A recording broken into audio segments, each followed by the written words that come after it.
Oh, here we go. Hi, everybody. Welcome into the room. Hello, welcome, everybody. These are our early birds. Welcome to the Edgewalker Cafe. Well, that's lovely. Some lovely faces there. Hi, Steve. Thank you for joining, as you said you would. And Diane, thank you for being in with us early. We appreciate that. Hello, I'm on my phone. I don't know if you can hear me. Hello. Yes. We can hear you, Steve. Yeah. Oh, good. And hi, Moon. You. You can mute if you like. There you go. Well, thank you, Steve. Hi, Moonshot. What a wonderful name and what a wonderful image behind you. Those gorgeous colours. Hello, Beautiful. Marilyn and Elizabeth. Peggy. Hey, welcome. Hey, Peggy. Hey. Peggy, we've got the same colour sweater on. Oh, we do. Yeah. How are you? I'm wonderful. Thank you. How are you? Very good, Peggy. Thank you. Peggy's also an Edgewalker certified facilitator. Yeah. So how are we doing, Judy? Good. People are coming in. So let me announce for the recording that this is the Edgewalker Cafe on April 6th, 2023. And we're looking forward to a wonderful panel being hosted by Edgewalker facilitator and senior associate Susan Furness. There's lots of folks still coming in, and we're really looking forward to this conversation. It's really quite a global conversation, and Susan will explain what the unfolding of the day is going to be like, or day or evening, depending on where you are in the world. So we're looking forward to this conversation. So I think I'll just go ahead and turn it over to you, Susan, and you can talk about what we're doing today and introduce our panel members. Thank you, Judy, and thank you all very much. I appreciate it. And let's have a look. Now, we do have quite a large panel today, and that's really to mirror the topic, which is the role of community, especially when we look at it through the lens of collective learning. And so, of course, when you're talking community, it's nice to have you know, a number of different voices in the room, isn't it? So that we can really get to hear what that common purpose could be at the center of the community conversation. So just as a little recommendation, because there are so many panelists, if you want to put your view, which should be on the top right-hand corner of your screen, your Zoom screen, onto speaker mode, then you'll always know which one of the four, and of course me as well, 5, is speaking. Also, we might nudge over the hour today. Often we do when you get Susan hosting.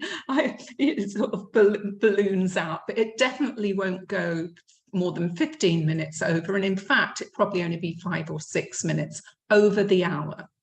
And we have a lovely finale for you again today, which is worth hanging around for. It's a musical finale at the end.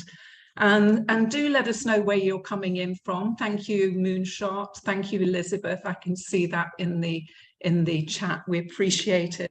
Love to have you. Lovely to have you here. And please do write some questions in the chat if you would like. And if there is time, I'll get 1 or 2 of you into the conversation. I'm sure the panel will love that. Let's see how that goes. And oh, look, there's some people from London, including Kim Page, which is wonderful, and including, oh, goodness me.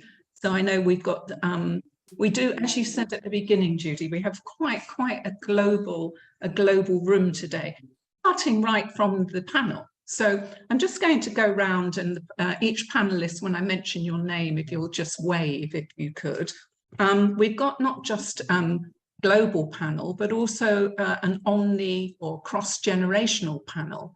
So I'm going to start with the youngest first, and then there's no order of age for the rest of you after that. But just Tariq Nasser, you're here representing that cusp from the 20s into the 30s, because I happen to know in February you left the 20s and you've just gone into that third era. Sure. Hello, Tariq. Thank you for introducing me in such a way. So yeah, just a brief introduction of myself. My name's Tariq Nasser. I was born in Bahrain. I moved to the UK at around the age of 5 years old, where I was educated right the way through schooling, college and university. My passion is within the Montessori educational approach. I've been very much involved in some of the large schooling groups that have happened in the UK. Hobbies interject into sports and exercise, where I've recently become a personal trainer, which also mirrors into learning communities, if we focus it around profession. I've also recently opened something called the Montessori Home Learning Centre, which again shows synergy across into learning communities. In the past 2 years, I actually have relocated back to the Middle East. I spent my first year 2 years ago in Ras Al Khaimah in the UAE, and I'm now, well, not currently, I'm currently in London, rainy, cold, but I'm actually planning on relocating back to Bahrain. So small introduction of myself, but thank you all for having me here today. Wonderful to have you as well, Tariq. Thank you so much. I'm now going to go over to Austin, Texas, and to say hello to Celly. Hi, Sal. How are you? Hi, good morning, everyone. Good evening. I'm really happy to be here. Thank you, Judy and Susan. Celly, I'm based out of Austin, Texas. And, I'm a firm believer in lifelong learning and maximizing human potential. I've done that myself, and that's what we do at Maximize You. So really excited to be here and share my thoughts and my journey as I've traveled the world and lived and worked in many different countries. And the power of community has had a special role to play in my life and my family's life. And I hope everybody can benefit from this panel discussion. So I'm really looking forward to it. And thank you for letting me participate. We're thrilled to have you, Sal. Thank you very, very much. And we're doubly thrilled because, of course, you enter the conversation with a whole armory of intelligence and experience in the digital sector, in information technology, and, of course, where technology is going. And just as a little bit there, I often sort of feel these days we just use the word tech and digital and forget the word information technology, the full acronym of IT. So very much when we get chatting to you, Sal, I'd really love to really hone in on how important it is to have relevant information in community conversation. And while we're on, yes, Judy. Yeah, while we're on Sal just graduated from the Edgewalker Facilitator training and is also a certified Edgewalker Facilitator. Congratulations. Thank you. Thank you. That's right. Yes, good that we said that. Yes, congratulations, Sal. It's wonderful to have you in our community network. Thank you. And you're welcome. And on my screen next to you is Dawn Nasser. So we'll go back into London, where I know Dawn is today. And Dawn, I mean, you come to us, gosh, really as a community builder, don't you? Right from in-class communities and, of course, again, that Montessori community. Over to you. Thank you, Susan. Yeah, actually, as I was just listening to Tariq mention the word hobbies, which obviously automatically brings about a whole sort of space of community. I was just led back to thinking that when I had to, because I've been looking and studying for my PhD, and some of that research asks you to look at yourself personally, which I'm never very good at doing. When I had written some work about myself personally, and I looked at it recently, I had written that I am no time for hobbies, a daughter, a sister, a mother, a foster carer, a grandmother who's called Nana, an educator, a school leader, and a friend.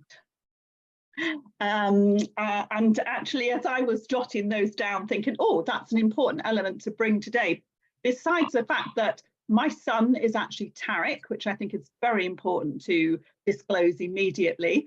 Then I've spent a lot of time in the Middle East. And my main passion is about Maria Montessori's pedagogy and philosophy of the personality and social development of a child and as us as adults. That, you know, those, I've never had time for, I say myself, but I have, because I'm in so many different communities, and maybe how lucky I am to have had a wealth of different learning communities. And so interesting to be able to reflect on all of those different elements that those different spaces have brought to me. Yeah, beautifully said, Dawn. Very rich, because indeed, isn't it, how the magnetic role of conversation, generative conversation, when something is said in community, in common unity, that then sparks, you know, some thought process in our own minds and our own connection with self. Because of course community can indeed, and probably does, start with self, which seems such a good juncture to go over to you, Siobhan Riordan, in Wales, I think, today, and to sort of, you know, because you seed community all the time with learning community networks. How does that go for you, and who are you in that, and how does that go from self to collective? Over to you. Well, I've been running learning communities when Tariq was but a twinkle in Dawn's eye. And I was thinking about it this morning, about where I discovered the power of learning community. And it was because of where I was in my life and the opportunities that came my way. And I led development of the first BA in social enterprise in the world. And I also created the first postgraduate programme in women's leadership in the UK. And alongside that, I also spent 10 years training police services across the UK in neighbourhood policing, all using the learning community model. And when I was looking at those kind of groundbreaking experience that I had, the edge walking experiences, what was common was that all of those were groundbreaking, you know, subjects, and there was no curriculum for them. And I wanted to bring together communities. I call it a gathering of souls, but, you know, communities, to create that content, to create that, to collaborate and connect together, and to create that. And it was incredibly powerful. And you know, it was very successful, interestingly, with the very hierarchical disciplinarian service of policing. And they loved the informal, andragogical approach, I think I would say, of really valuing people's experience. You know, you asked me to go from, you know, the individual, you know, to the community. And, you know, one of the first things about a learning community is valuing that Indigenous knowledge. And we are in a time now where we don't have the answers. We really don't. And what's bubbling away globally can be really quite alarming. But there's one thing I do know, is that we will find the answers together in groups, working as communities, learning collaboratively and co-creatively together. Amen. And how important that is. And in fact, I'm just going to throw up one of my little sheets that I found when we first started presenting on Zoom. I think actually this idea may have come from Kim Page from The Right Kind of Loud, you know, just to write on these sheets what are in your mind. And there you can see some of my early thoughts on the power of community, and loving the fact that, you know, when you break the word community and almost into you get common unity.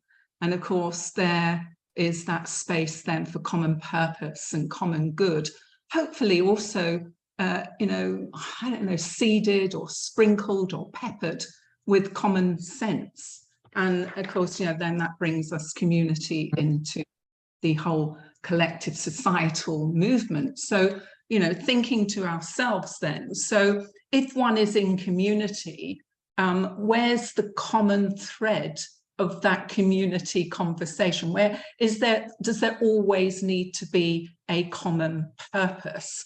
I wonder, Sal, can I come over to you and throw that in? You know, when we're building community, you know, what's required in it, or does it just take on the shape itself? Over to you, Sal. Yeah, that's a great question. And you know, if you look at what a strong community really does, it's a bedrock of society. It provides stability and support, which is such a critical factor for individuals to thrive and develop and grow. You know, sometimes we miss out on certain things, but the community enables us to spot those opportunities. And it helps you develop your personal identity. It helps shape your collective identity. And, you know, for a lot of people, the community provides them with self-esteem and gives them the courage and that shared and collective wisdom. So many times communities rally around a shared vision and a purpose. But on other occasions, they tend to be a little more fluid, and they kind of change over a period of time. The key is we all need them. We all need the shared community to support us, to provide us with that stability, particularly when times are tough, right? Because you don't want to be going through life alone. You know, Mike Tyson had an amazing quote where he said, everybody has a plan till they get punched in the face. It's those times when you're down on the mat that the community helps you and gives you the strength to get back up and to keep moving forward. So it's such a critical role to play, and it inspires you, right, to greater curiosity and passion and purpose. And it lifts you up when you fall down, and you are going to fall. We all fall. But powerfully put, Sal. I mean, really powerfully put. And sort of I'm going to bridge it back over to you, Dawn, but just talking as well from, you know, the core of community, in community, almost in a singular community, like a neighborhood or something around you, over to the bridge of hobbies and school and parent communities and interest group communities, and of course learning communities. I mean, Dawn, can you give us a little bit more wind around your sails of your thought in the role of communities and our ability to be dexterous and belong to different communities, yet hold our self and our integrity intact? Over to you, Dawn. Yeah, Susan, thanks. You know, just sort of listening to Sal there as well.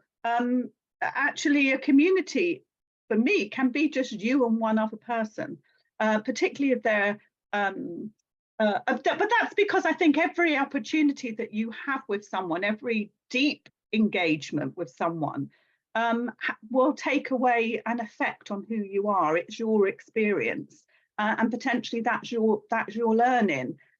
So, you know, communities, I think, can come in all shapes and sizes, and potentially every community is a learning community because of that interaction and that collaboration that you're having in that space at that time, whether it be your family community, whether it be a friendship community or a hobby community. That interaction here now, us as a community together, many of us have never met one another, but we have that collaboration. We've come together for a purpose. We may not have come together for a purpose. We may have met down the pub. We would still be a community. And I think one of the key things is that when you come away from that community, particularly if you're a reflective person, you will reflect on that experience that you've had at that moment in time and how that learning is going to take you. And I think sometimes we don't realize it's learning at that moment in time. It's unconscious.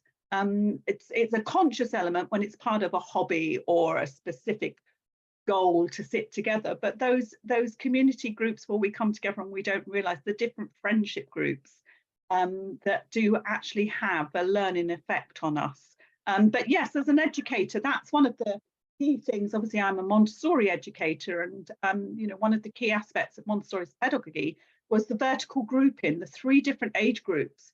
Now, she was very specific about her age groups, but you know, if we reflect on it quite carefully, you know, even just here now, we already know we have a mix of age groups, and we'll sit together and we will learn from one another. We may have, you know, our Tariq, who is in that throes of going into his 3rd decade, and those of us that are going into later decades, but together we will come together and we will learn together. We will learn from the young just as much as the young learn from us, because we will all reflect on what that process of conversation and collaboration is. Well, thank you, Dawn. I mean, that really is a great segue into learning communities, Siobhan. I'm going to come to you next. And just to flesh out that a little bit more, you talked about the communities that were suggested by Dr. Maria Montessori. And I know from observing Montessori classrooms, for some of you that in the room that might not, that actually you have mixed age groups, is what you were saying. Is that right, Dawn? So you might have a 3, yes, 4, I used 5, that term. yeah. I used the term vertical, didn't I? But yeah, it's a mixed age group, but it's mixed quite specifically. So your 3 to 6s, your 6 to 9s, your 9 to 12s. Actually, when Montessori first had her classroom with her older elementary children back during the war in India, she actually had the babies right the way through to the 12-year-olds in the same open space. Although they tended to gravitate together within the age groups that they were learning together, but actually the 12-year-olds would go to support and help the babies. It is this whole process of flow. I mean, that's a community that then you're someone that moves when you're needed. And actually that's what happens when you're in a space like that. That's what's so important about families, isn't it? And having a variety of different generations, because then you learn to support your grandmother, support your sibling, support your older sibling through those different experiences and processes. Yeah, it's very, very rich. And in fact, it brings me to think, before I come to you, Siobhan, that it feeds right in, Judy, to the 5th Edgewalker skill, which is the skill of connecting. And the definition of that, everyone, is the ability to value others and to see their uniqueness and to draw out the best in them. So just have a think about that, you know, about, do we do that naturally then when we're in community for common unity, for common purpose? And that's honouring individuality and then drawing out that uniqueness so that it can nourish straight back into the community.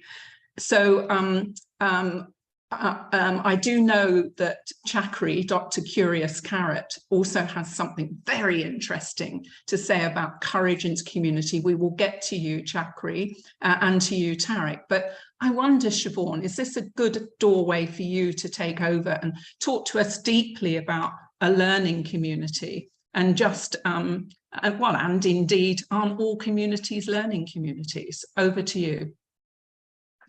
Thank you so much. And Dawn, I love the way you were describing flow was my biggest feeling as you were talking about the different kinds of communities that we can be part of, where we can be learning.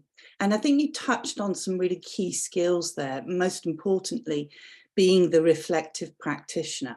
and that whole cycle of experiential learning as well, being a core ingredient. Have the experience, reflect on it, work out what could be improved or strengthened about it, and then test that out, and that creates that continuous cycle. And I really, one of my passions is about the online space, and how do we create deep and meaningful connection in the online space, which has now become an inherent part of our lives. And with it, the whole world of social media, the development of personas, the whole thing of robots and all the rest of it, and there's a real danger of losing that authenticity. And I don't want to idealize community. I want to remind us that community is really hard work.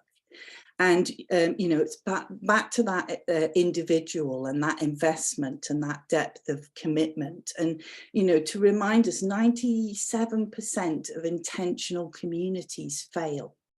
And, we've all seen it on the virtual reality shows, haven't we, with all the group dynamics. And so there's something for me about having, about facilitating that space of learning and having those skills and creating and curating that space of safety, which is so fundamental to learning, and our willingness to be vulnerable and in that space of vulnerability.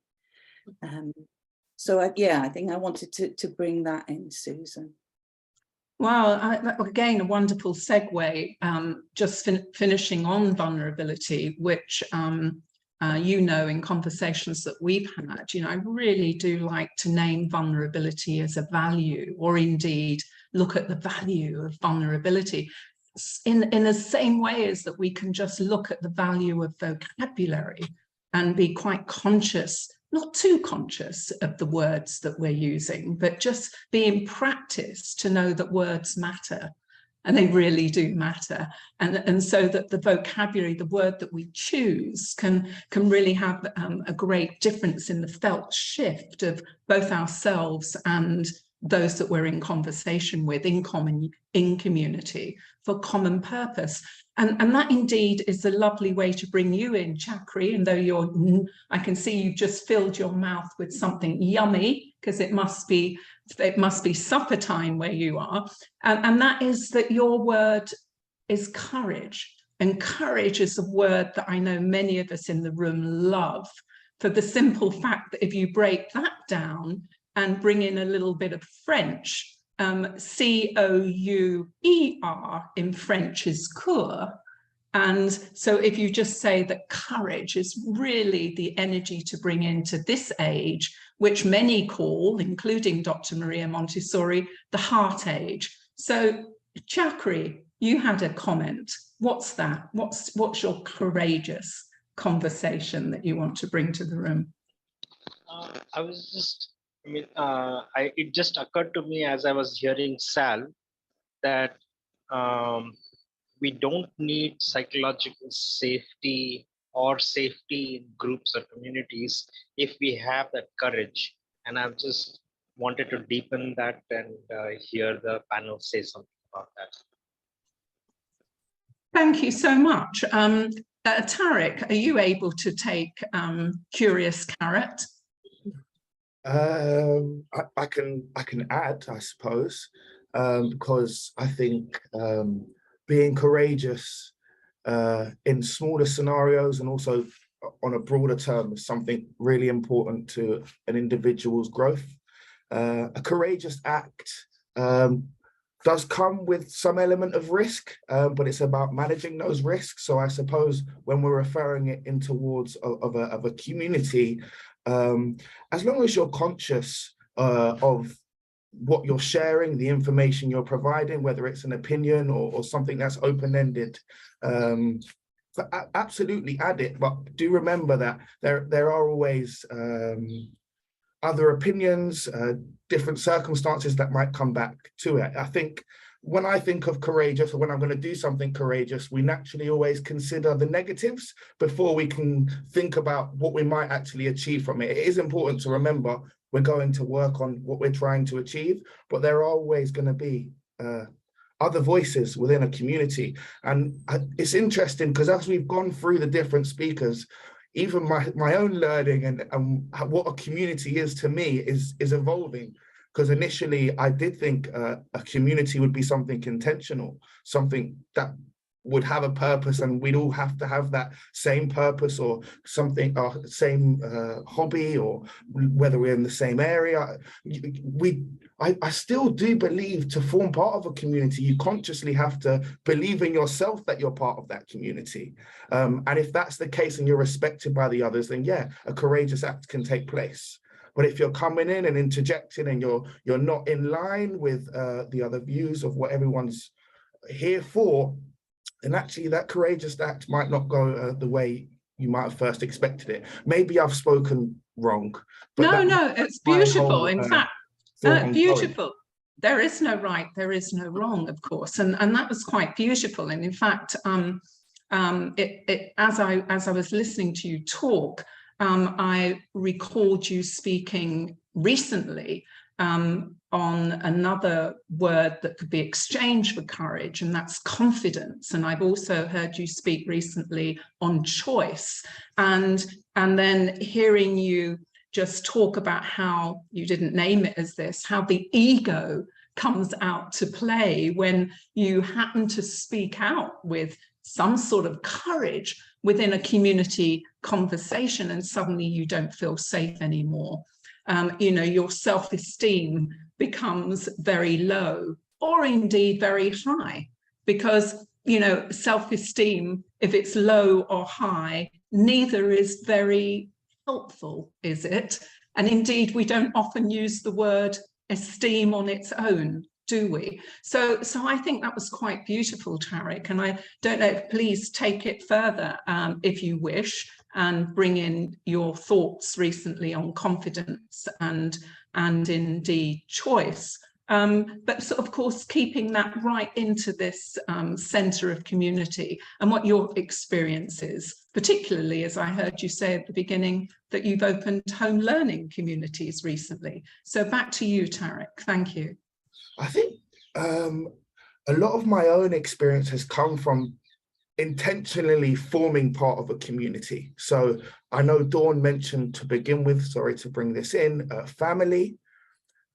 I wasn't intentionally part of this family, this is just something I've just rolled into. But maybe that's a generational thing, as you go through life, you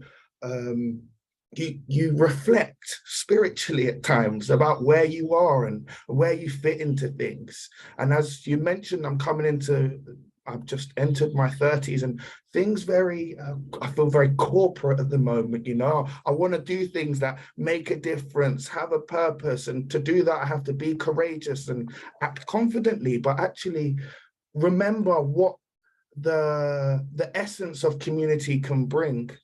And I think you get that from Montessori, respecting others, respecting individuality, being half Arabic, half British, open to different views. I think the most important thing is just understanding why you're somewhere. So why am I in this community, and how do I feel that I can help it? Understanding the others that are within it, and not letting that ego overtake in any way, and just ensuring that this is a time for learning through all, and everyone's here to learn. And if you have that mentality, then you can grow. From the Montessori Home Learning Centre, it's very interesting, just to quickly wind it back in, I've learned a lot from what I've learned from Siobhan over the years, and it is very much an online community, and bringing parents, I suppose, experiences together, where they can share what they're finding at home, and a safe place for people to share their thoughts. Again, with my fitness community as well, but they're all intentional communities. And I actually haven't got to the point of okay, I live here, this is my community.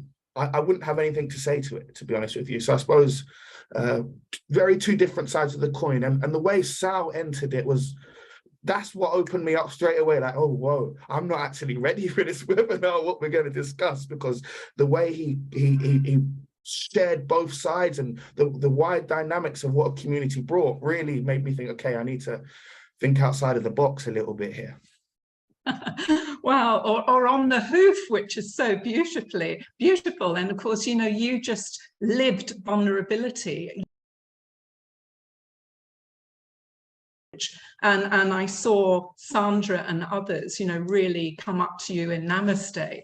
That was indeed quite wonderful. And what I took away from that, everybody, was intentional community, the intention of the community.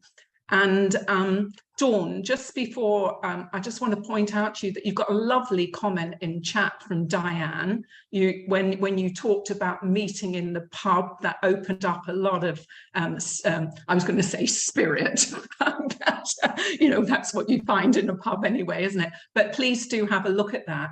And what I would love to do, Sal, is come back over and sort of hear a little bit about the segue that Siobhan opened up as well, about, you know, a lot of community now is in the digital space, isn't it? And indeed you have, and your partner Laura have noticed that, and you've opened up Maximize You. And not only have you sort of opened up a digital arena that we could all join into, you've even been so bold as to take us down the AI route, the artificial intelligence. How does that work in keeping communities safe and energized in learning and conversation, Sal? Yeah, that's a great question. And if you look at this, what we are doing today with this panel would not have been possible if it had not been for technology, right? So technology is a huge enabler of community. And now, you know, I just want to make a point about what Chakri said earlier about courage. It takes courage to be vulnerable and to ask for help. And it's not a sign of weakness, right? It's a sign of strength. But you need the courage to be exposing your weakness to somebody that could potentially assist. So that I just want to mention that. Now, technology has a huge role to play, but it's choice. We choose what communities we want to be part of, right? If you go, you know, there are so many communities where you can participate. It's a problem of plenty and abundance, not scarcity. But to answer your question, Susan, yes. So I'm a huge believer in online because we are eliminating the traditional barriers to growth and knowledge. Gone are the days when you would have to physically go into a university or an institute to learn. You have a lot available today, but again, not all of it is worthwhile, and that's where the choice comes in. And what artificial intelligence is helping is to sift that knowledge and to provide you what you need in your role so that you can focus on what matters to you. So it's a very, very interesting way of leveraging technology to improve and enhance your personal impact and productivity and the productivity of your communities, right? So you can be anywhere in the world today and you can have access to the best content that is curated and the best specialists and the best support, all powered with technology as a platform. And AI, in my opinion, we're just scratching the surface, right? A lot of people have talked about, oh, AI is going to take away jobs and ChatGPT is going to replace all of us. No, there's opportunity, but it takes each of us to leverage that and continue to develop and grow. So I think every development has both opportunity and a threat. It depends on which side of the spectrum you're at. Yeah, indeed it does. And in fact, that's again wonderful how these segues open up into a comment from Maz Wiley in the chats that, talks about, just to be in community and just to learn, to know that you're entering in a learning environment can bring out fear, can't it? And so how do we help navigate ourselves, and indeed how do we support community to move from fearful to fearless? Siobhan, do you have anything to speak to us there? How do we navigate? How do we bridge from fearfulness to fearlessness? I think part of that is back to that thing of safety, and particularly in the online space. And thank you so much, Sal, because we are now global. And that means so many different cultures coming together, so many different time zones. And so I think being able to harness that brings that diversity in. And again, I'm back to this, I keep coming back to us being able to develop those skills that are able to harness group alchemy. So it's understanding how to create those safe spaces where people can be vulnerable to learning. And I want to pick up that thread that Dawn talked about as well, in terms of learning is through the interaction. So, so many learning experiences are the all-knowing expert telling you what to do, how to do it with their great model, and a learning community completely turns that on the head. Says there's no expertise, let's all get together and put it together to create that. So yeah, does that offer an answer, Susan? Siobhan, you always see such wonderful generative conversation, and indeed, isn't that what community is all about? So again, yeah, thank you very much for seeding there. And it also, it sort of brought me back into, I think it was even Tariq that talked about the element of risk. And it's possibly good to even bring up that the second Edgewalker skill is indeed risk-taking. And I often like to say, Judy, taking the risk out of risk-taking, but that the Edgewalker definition of risk-taking is having the ability to try what hasn't been tried before. And in doing that, you trust your instincts, or some of us would now then go more into intuition, and you look at breaking new ground. But I mean, how wonderful that you can do that individually, but how awesome if you can do that into community. So Tariq, can I come over to you? I mean, how does a community, particularly a learning community, help us as an individual, as part of the collective, to contribute to any expansionary growth or change or transformation? Over to you, Tariq.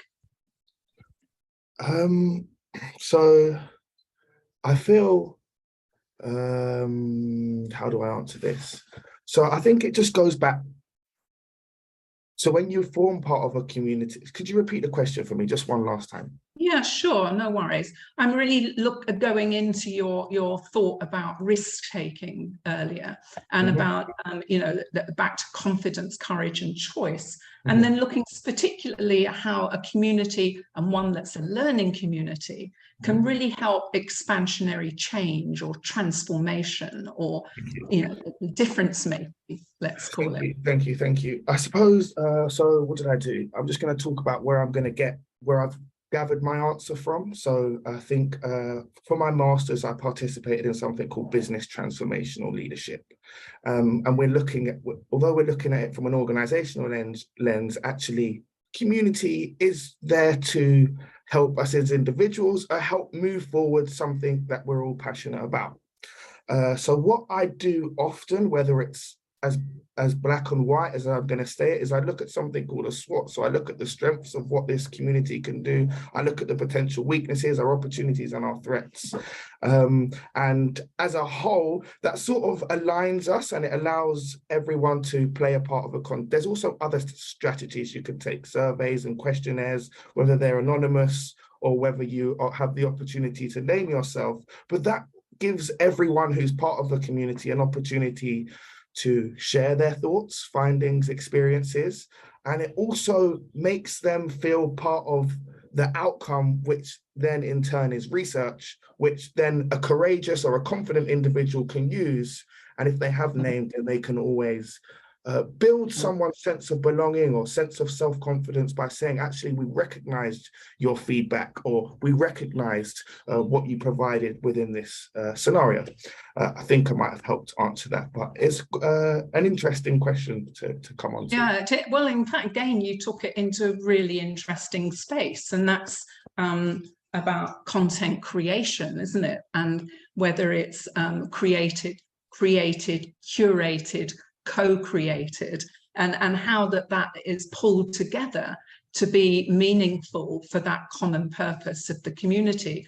And I loved the fact, that you talked about, even if somebody wasn't feeling so confident or courageous, that there could be polls that were anonymous polls, for example, or ways to anonymously contribute. And I'm sure, Sal, that speaks straight into your space, doesn't it, for Maximize You and creating the right digital environment to gather what I heard Tariq saying as primary research, but not always having to expose yourself as part of the person helping see the content. Over to you, Sal. Yes, absolutely. And risk is a continuum. We all take certain amount of risk, but in order to see that, I think you also need to look at this other side of the coin, which is reward, right? There's a risk to reward ratio of everything. Technology enables us to participate either by disclosing ourselves or by being anonymous. And in certain times, anonymity is okay, right? It's about providing that safe space where you can openly share. And in certain situations, it is extremely rewarding to maintain that anonymity, right? Some cancer support groups have done an amazing job of that, where nobody really cares about your name or where you are. They care about what you're going through and how they can help support you in that recovery process. And that is so critical. In certain other cases, it's important to declare who you are, but you have the choice. It doesn't take away from what the community can do for you and help you and support you, right? And that's where the technology, it's positively impacting human lives. Are there downsides? Yes. But, we don't stop driving a car because there are accidents on the road, right? You take that risk. It's a calculated risk, but it's the reward of taking and accepting the risk far exceeds the risk. So we have to weigh both together. Yeah, again, beautifully said. And practicing being an edge walker and take the risk out of risk taking. And so I think, look, let's sort of start dovetailing back into Dawn and then Siobhan, just so that you can both get yourself ready for this. And I'm going to sort of be that sort of facilitator that asks for some action points. I mean, Dawn, are there any sort of essential ingredients that you can think of to building community and getting it to stick? And I'm going to ask the same with you, Siobhan, in a moment. Dawn, over to you. Thanks, Susan. Funnily enough, obviously, when I was researching or preparing myself for this little panel session, and I was reflecting on some of the things you'd sent to us beforehand. So one thing that came to mind was some work by Ken Robinson. I love Ken Robinson, bless his soul. Who is he, Dawn? Ken Robinson is an educator. He was an educator. He's very much about creativity and creative thinking. Sadly, we lost him not too long ago. I think maybe about 2 or 3 years ago. His daughter continues to produce and push his work forward. And one of his very first books that I bought was called Out of Your Mind. And it's about how to become a creative thinker. But interestingly, it came to my mind when I was thinking about, so, you need specific skills to be part of a community. And I was just, as I was thinking about that, one of the things that came to my mind was an IBM report that he referred to back in 2011, who did some research on, so what is teamwork? How, what do we need for our new millenniums? What is teamwork? And the areas that came up were, we need team members that are creative, that have a cultural understanding, that have a good level of communication, collaboration, and have this element of problem solving or critical thinking. I mean, in some ways it's risk taking, isn't it? And that together enables the person that we need on our teams at IBM back in 2011. I would say that for me as a Montessori educator, it has to start from birth, this process.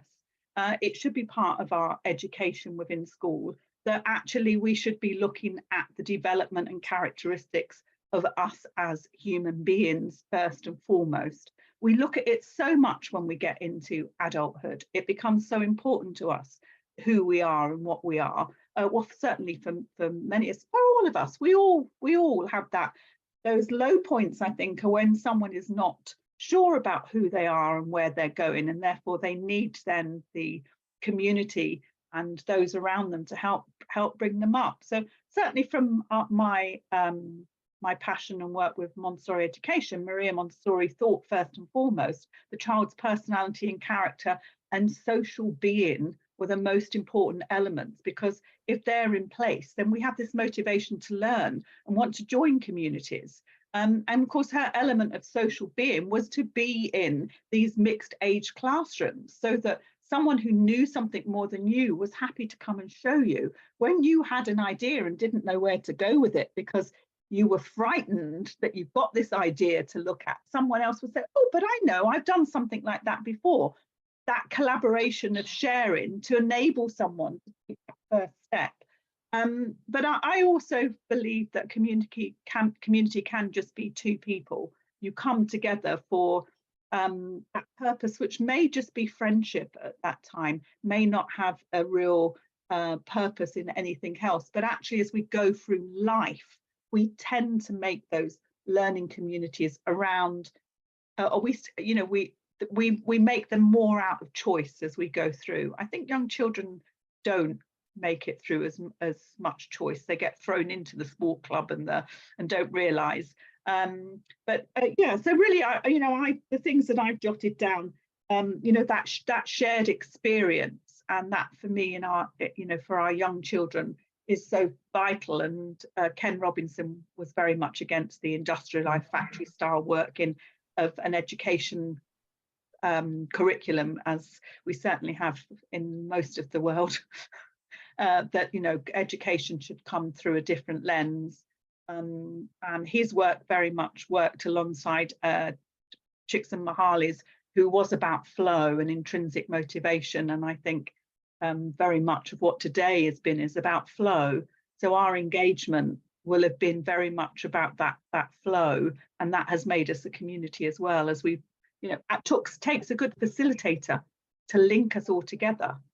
And takes a good facilitator, particularly on Zoom, because we're all so far apart, and bringing everyone in. And maybe that will be an interesting conversation from a business point of view, is, how many people should you have in your Zoom community? That's probably one for Sal to tell us. Is there a maximum or a minimum if we are looking to bring the best to our communities as facilitators and educators? Well, we can definitely throw that up for a conversation another time, but indeed, if that was sort of, I want to say I love facilitating on Zoom and in real life. So I call on Zoom or online URL and in real life IRL. And I love the bridge from URL to IRL. And actually on a URL, indeed, if you can see everyone on screen, as a facilitator, it's easier because you can watch the whole room at one moment. You can see your community dance in one moment. Whereas if everybody is in the room with you, it's very difficult to look around the whole room at any one time. So it's quite an interesting dance, an interesting practice, an interesting right kind of loud, because we have two actually real superb digital communicators and facilitators in the room. One is Kim Page. I would all suggest you take a look at Kim A. Page and the right kind of loud. And the other is, of course, Siobhan, our very own Siobhan Riordan, who runs a wonderful program called The Facilitator's Path, which is outstanding. So look, we're coming up a bit to time, but it's your time, Siobhan, to sort of really just take that, baton and just tell us, are there some key elements that can contribute to an expansionary growth of a community, even when there's fear present and there's an element of risk? Over to you, Siobhan. Well, I think Sal, talked about it beautifully at the beginning in terms of the power of community and when we have community in our life and the richness and the support that it brings us.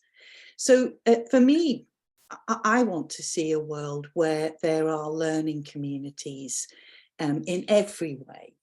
Dawn's point and Robinson's point about how we create learning at the moment. And it's still the all-knowing expert telling us what to do. It's the inspiring workshop leader, offering their model to us. And I don't think that's where those transformational experiences that you're talking about in Edgewalkers, I don't think that's where they come from. I think they come from when souls gather. And I think there's something about a focus and when we have a shared task and a shared goal. And if we could be creating learning communities, because what we're faced with requires continuous learning. It requires that feedback. It requires that risk taking. And it requires a place to come to and say, I took a risk and I fell flat on my face, but boy, did I learn this. And having the courage to have that vulnerability. And until we create that safety for learning, that safety for risk and that safety for courage, we're still, problems cannot be solved at the same level of awareness that created them, as Einstein would say. We still stay in that same level of awareness. And I think community gives us that opportunity to create that new awareness. And I'm so sorry, but I have to finish on a poem because it just feels so apt, and it's by my beloved Rumi, and it's called Truth. And it goes, truth was a mirror that fell from the sky and shattered into pieces. And all the people came along and picked up a piece of the mirror, and upon seeing their reflection said, this is the truth. And, we live in a world at the moment where everyone's holding up their piece of the mirror and insisting it's the truth. And we're killing each other because we believe our piece of the mirror is the truth. And I think, what Sal was talking about with the whole thing of AI and the global opportunity that we're presented with, we have a chance to bring together many pieces of the mirror and put them together with each other so we can create a deeper and a wider understanding of truth. Well, bless you, Siobhan, again, as well, for bringing such a great voice like Rumi into the room. We spoke earlier about Ken Robinson, and thank you so much for indicating, Judy, that actually Ken Robinson's TED Talk on education is one of the most watched worldwide. And Chakri, thank you for putting Kim A. Page's TED Talk in the chat. That's very, very kind of you. And taking that piece of Rumi's Mirror reminds me of one of my most favorite lyrics, if any of you want to listen to it, if you haven't of late, because I've got a feeling you all know it. And that's Man in a Mirror by Michael Jackson. If you put that on later and just sit and listen to the words, it's just touching. I'll leave you all to have a little listen to that later on. We're going to come back round now and sort of say a thank you, but not before I'm going to just get a last word from you, Tariq, about where community can go from early years to LD years and etc. But before we do that, and then Judy, we're going to come over to you to really help us with a little roundup and some Edgewalker news. So Tariq, can you lead us out? Where does community go from here? And how can we ensure that we keep common unity? Over to you. Where does community is lifelong? I think definitely being in a room of others today has made me understand that you do go through different stages of life where being around and being with others gives you a more sense of belonging. It can also give you a sense of purpose, a sense of your own identity as you listen to what other people reflect on. Where does it go from here? I think it should become stronger from here. As we mentioned, how AI has given us such an amazing resource to bring us all closer together. And if we take something away from today, those courageous acts and being courageous and perhaps putting ourselves in other communities that bring some relevance to us, but maybe not the overall relevance, then our journey will continue to grow as individuals, but also enhance other communities and those around us as well. I found it quite a tricky question to answer, actually. And I suppose it should only get stronger if we continue to place ourselves around the right people and with the right people and share our opinions and in a sensitive, peaceful, harmonious manner, but always trying to share our thoughts as well on topics, because that can also lead to someone else's response back.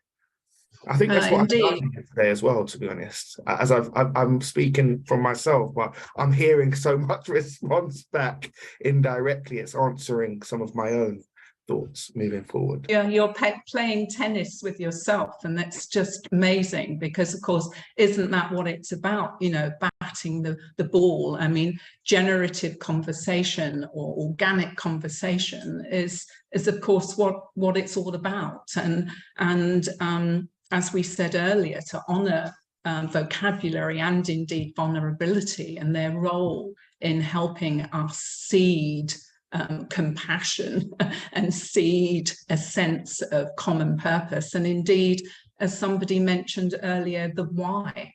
And another person I love reading is Simon Sinek. And of course, he has some fabulous work on the why. In fact, I think one of his books is called The Why. And he also calls something else the just cause, you know, so he goes beyond purpose and reason. Say, what is your just cause? So, you know, what is the just cause in the center of community? And Tariq, when you first started speaking, you mentioned belonging. And indeed, you know, a sense of belonging in a recent survey, I mean it was 3 or 4 years ago, was the fourth of the 4 universal desires that came out of that survey, that we actually want to feel a sense of belonging. And if I encourage you to imagine the word belonging and take it into 3, it's be long in. So if we leave this thought about community, common unity, common purpose, and collective learning from early years to LD years or lifelong learning, and we hold that word belonging, that there's a whole sense of belonging for us all, then I think we've landed in a very special place today. So thank you all so much for your contributions. And Judy, I wondered if I could pass it over to you to see how this has landed for you. Thank you, Susan, and thank you for modeling the flow that Dawn has talked about. This has landed so powerfully. The first thing that landed on me was Siobhan's phrase, gathering of souls. And I thought back to when I was first doing the Edgewalker research and trying to understand what it means to be an Edgewalker. There was just really this sense of people who walk on the edge of systems and who build bridges between systems. There's a big loneliness, and that's an essential part of walking on the edge, is not being firmly in the middle of a system, but being on the edge of it. And that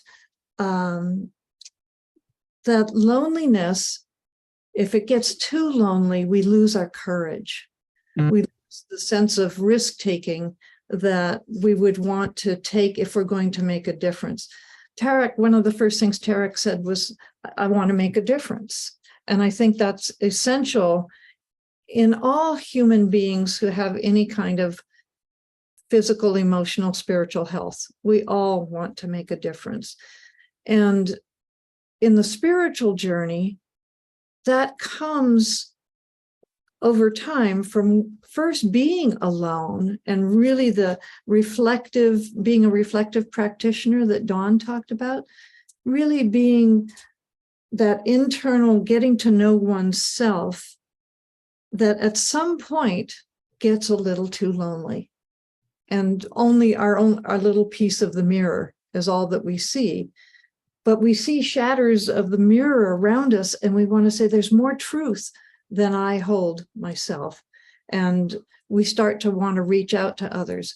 As Edgewalkers, that's hard because we don't want to get caught in a system that oppresses us, because we are here to disrupt systems. We are here to build bridges. We are here to say, this isn't working, and I have this vision of something that could work. So the gathering of souls, that's what led us to building this Edgewalker community, was so many people have felt alone, particularly in this commercial world, this capitalistic world that's consumerism focused and more is better. Most of us are saying these days, that's not going to work. It's not working now. It's not going to work in the long term. What is more important? And so many of the panelists today have talked about connection is important. Love is important. Learning is important. That is where we grow together. So we have to have this inner journey. We need to be alone. We need to be on the edge. And then we need to be in community. We can't continue to grow unless we're in community. And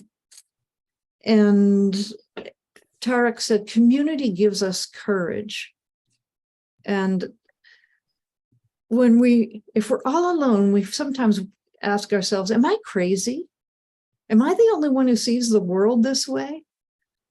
But when we find out that there's at least one other crazy person, like when Susan and I found each other, it's like, hey, maybe I'm not so crazy. And then we have more courage, and then we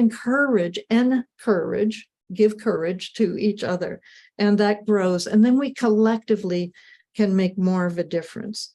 I also think in building community that there's this dynamic of energy weaving, that we go from my soul being a gathering of souls to the soul of the community.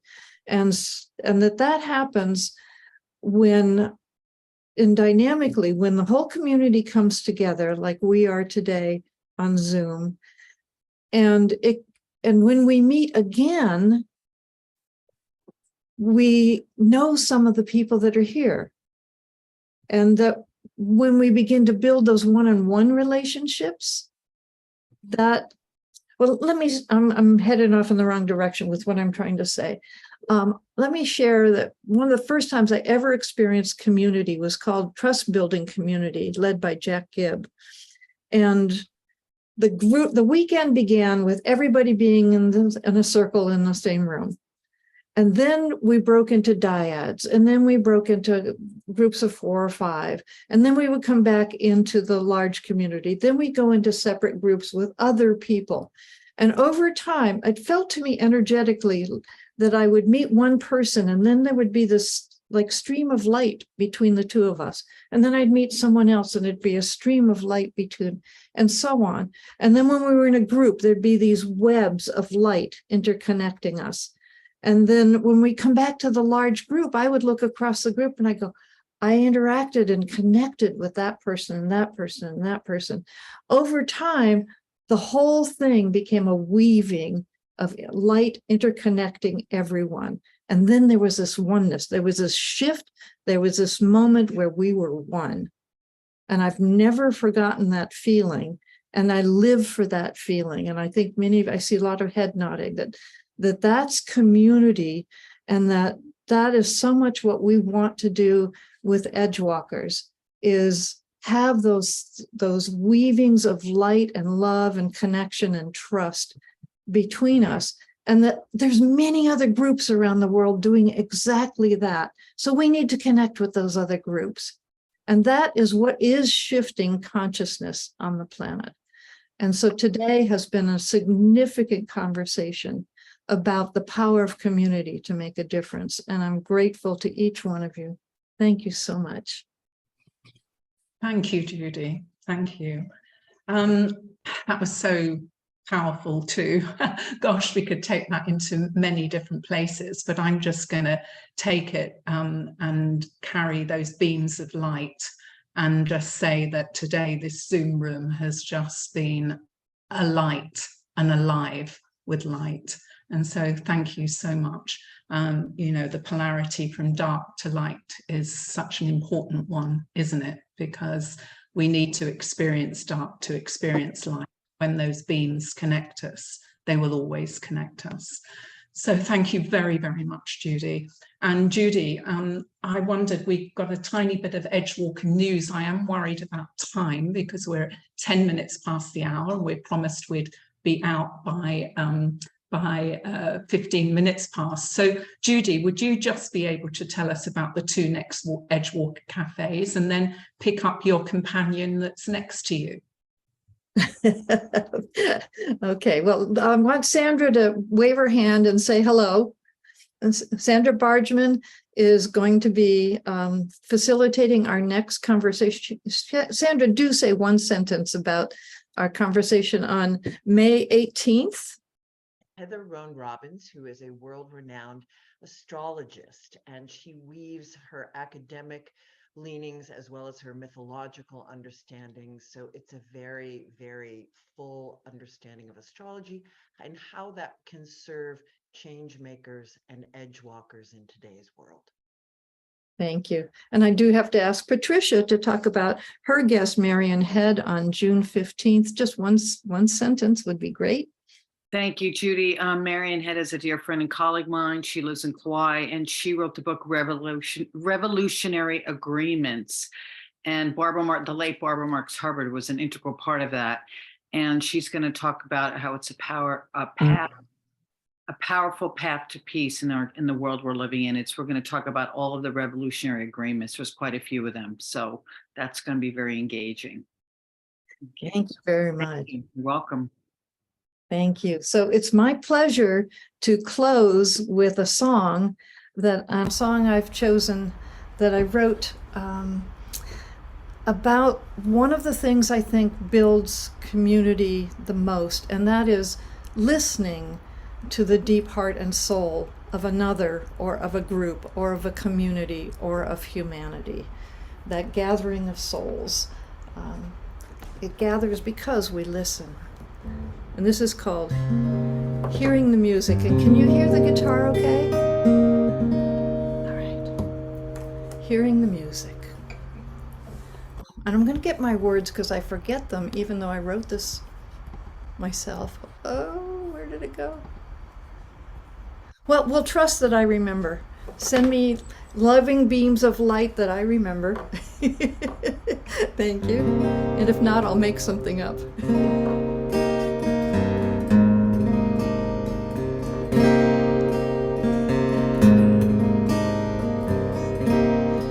Hearing the music,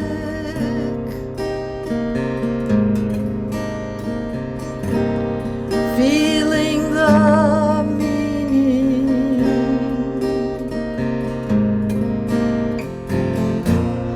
heart to heart, your message touches me, and I can feel it in my soul.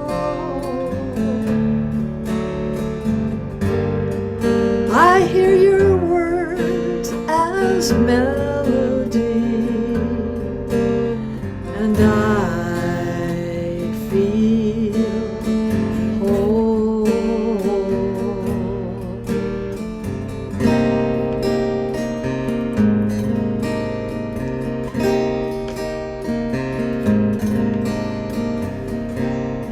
Feeling you with me, sensing your spirit,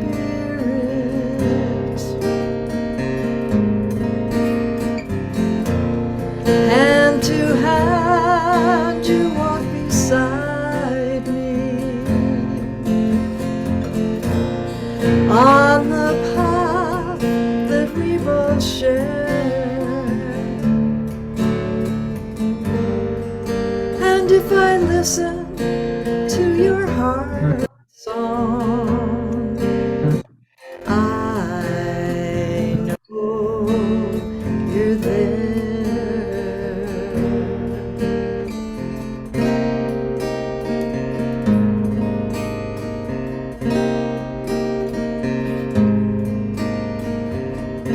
Your voice is music,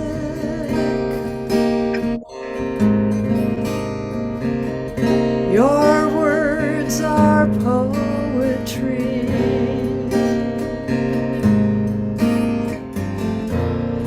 with the gifts that you have given me. Your love comes through so sweet and clear.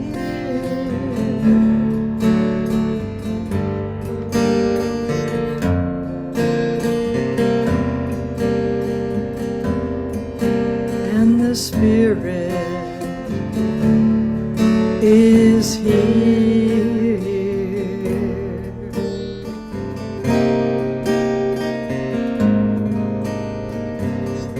Your voice is music,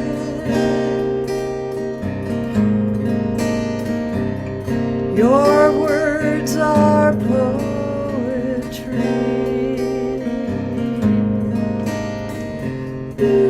Music,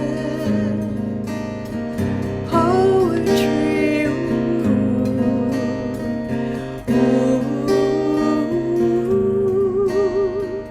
ooh,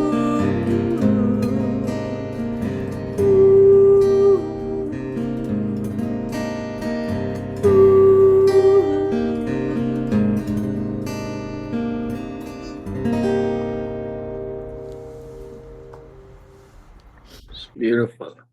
Thank you, That was everybody. wonderful, Judy. Thank you, Susan. Thank you, Judy. Thank you, Susan. John. Thank you all. Thank you, Sal, Dawn, Siobhan, Tariq, Thank you. Sandra, Patricia, Wonderful. Thank you. everybody. Wonderful. Thank you, Judy. God bless. Thank you for It's all wonderful. Thank you so Everyone. much. Thank joining. you. Bye bye. Bye, Nushat. Bye. Bye, Bakri. Thank Bye, everyone. you. God bless.